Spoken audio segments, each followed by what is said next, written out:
On August 22, the petting, or whatever else it was that held the sloop in the islands, let go its hold, and she swung out to sea under all sail, heading again for home. Mounting one or two heavy rollers on the fringe of the atoll, she cleared the flashing reefs. Long before dark, Keeling Cocos, with its 1,000 souls, as sinless in their lives as perhaps it is possible for frail mortals to be, was left out of sight astern. Out of sight, I say, except in my strongest affection.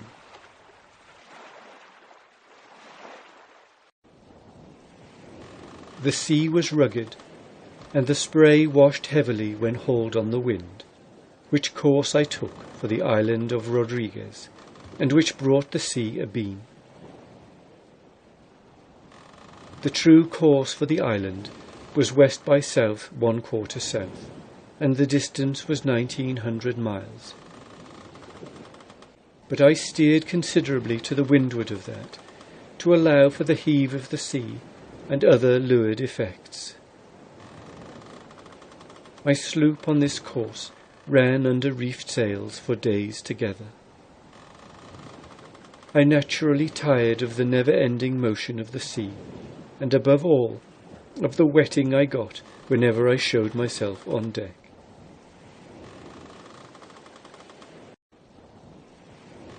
Under these heavy weather conditions, the spray seemed to lag behind on her course.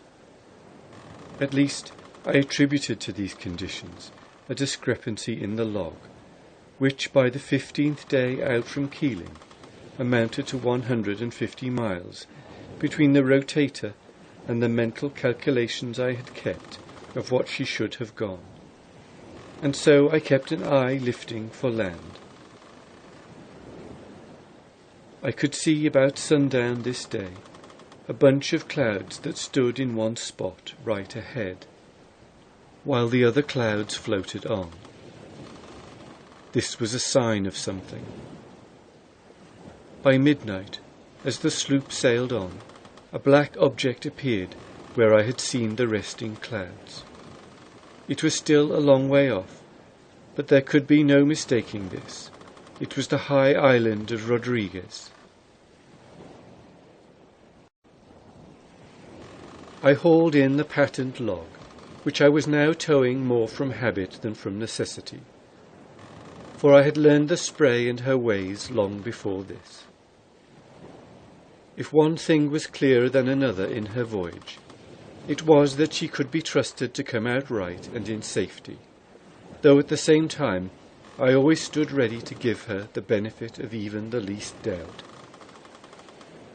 The officers who are over shore and know it all like a book are the ones, I have observed, who wreck the most ships and lose the most lives. The cause of the discrepancy in the log was one often met with, namely coming in contact with some large fish.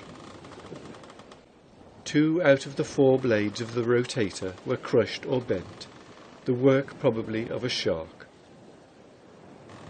Being sure of the sloop's position, I lay down to rest and to think, and I felt better for it. By daylight the island was abeam, about 3 miles away. It wore a hard, weather-beaten appearance there, all alone, far out in the Indian Ocean, like land adrift. The windward side was uninviting, but there was a good port to leeward, and I hauled in now close on the wind for that.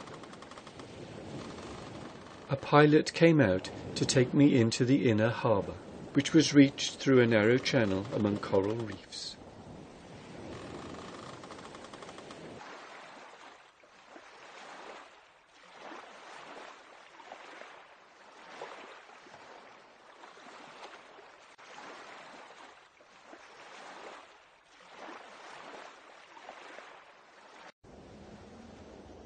It was a curious thing that at all of the islands some reality was insisted on as unreal, while improbabilities were clothed as hard facts. And so it happened here, that the good abbé, a few days before, had been telling his people about the coming of Antichrist, and when they saw the Spray sail into the harbour, all feather white before a gale of wind, and run all standing upon the beach, and with only one man aboard, they cried, "May the Lord help us, it is he, and he has come in a boat," which I say would have been the most improbable way of his coming. Nevertheless, the news went flying through the place. The governor of the island, Mr. Roberts, came down immediately to see what it was all about, for the little town was in a great commotion. One elderly woman, when she heard of my advent, made for her house and locked herself in. When she heard that I was actually coming up the street, she barricaded her doors and did not come out while I was on the island, a period of 8 days. Governor Roberts and his family did not share the fears of their people, but came on board at the jetty where the sloop was berthed. And their example induced others to come also. The governor's young boys took charge of the Spray's dinghy at once, and my visit cost His Excellency, besides great hospitality to me, the building of a boat for them, like the one belonging to the Spray.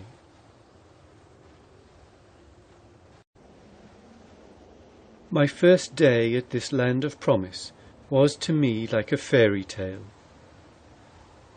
For many days I had studied the charts and counted the time of my arrival at this spot, as one might his entrance to the islands of the blessed, looking upon it as the terminus of the last long run, made irksome by the want of many things, which from this time on I could keep well supplied.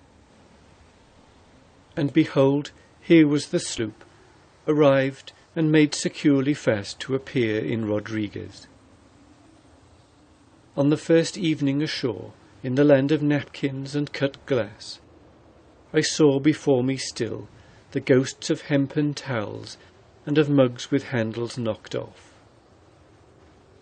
Instead of tossing on the sea, however, as I might have been, here was I in a bright hall, surrounded by sparkling wit, and dining with the governor of the island. "Aladdin," I cried, "where is your lamp? My fisherman's lantern, which I got at Gloucester, has shown me better things than your smoky old burner ever revealed." The second day in port was spent in receiving visitors. Mrs. Roberts and her children came first, to shake hands, they said, with the Spray. No one was now afraid to come on board, except the poor old woman, who still maintained that the Spray had Antichrist in the hold, if indeed he had not already gone ashore.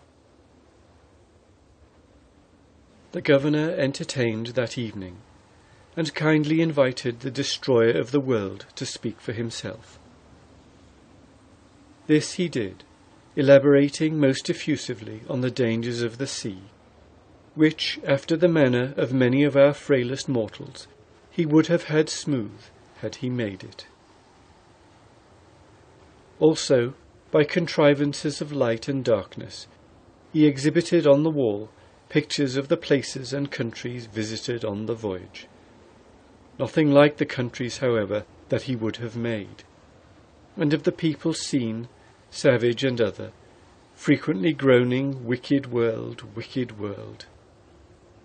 When this was finished, His Excellency the Governor, speaking words of thankfulness, distributed pieces of gold.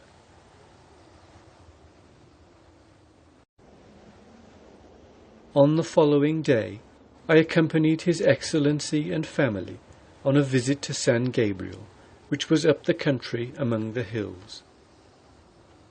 The good Abbé of San Gabriel entertained us all royally at the convent, and we remained his guests until the following day.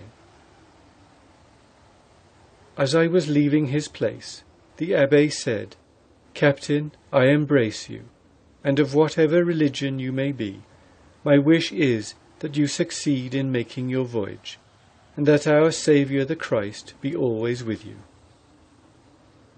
To this good man's words I could only say, "My dear Abbé, had all religionists been so liberal, there would have been less bloodshed in the world."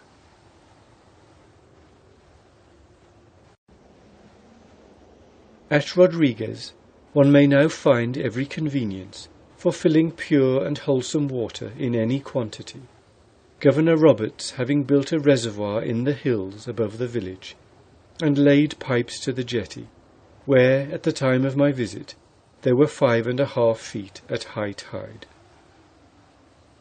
In former years, well water was used, and more or less sickness occurred from it. Beef may be had in any quantity on the island, and at a moderate price. Sweet potatoes were plentiful and cheap.